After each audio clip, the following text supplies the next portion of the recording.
Dennis. Good morning. Please come in. Yes, good morning, Idol Bernard. Aga patan, sugatan ti duwa nga rider sa motorsiklo nga nakaingkleng. Bahit hindi pa nagmanao, iti paset na, iti highway, iti pasukin Ilocos Norte, particular, iti barangay Tagila.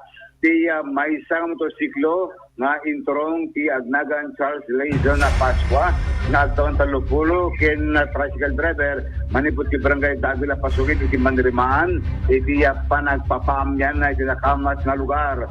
Tumasarunumat iti motorsiklo introng ti Agnagan Sidney Sinang Manuel na taon talupulo talo masang driver indeg iti barangay Davila pasukin.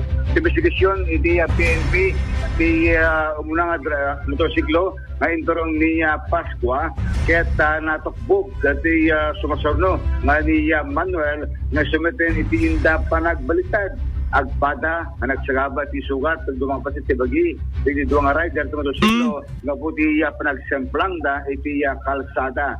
Imuna nga nitaray ti RHU pasukin iti duwa nga biktima sa gani transfer iti Governor Roque B. Ablan Sr. Memorial Hospital and Medical and Hospital. Kaputi rito, Idol Bernard, sigon iti PNP ni Basar, iti examination at daan ti blumisit na sanger. Iti duwang Sumot lang. Kinawa ng pwede ito'y iti helmet, Idol Bernard. Ay, sus. Jungjar. Iti sinagaba, iti duwang rider ito motorsiklo. Sigon ti PNP, dito ket aggapada iti nagaplandangin siguro ket han na ripar dati may sabuno talaga gindi nga dapat kinabartek na agit na tukbog nga dong parna parnon na kadwa na nga agpapamyanan iti nagakama sa nga kalsada.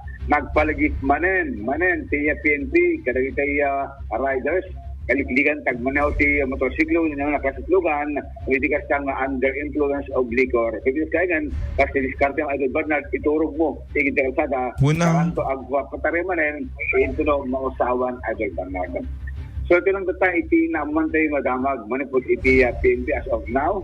Barang adang ba iti narin na ito no madamdama idang dito iti IFI News.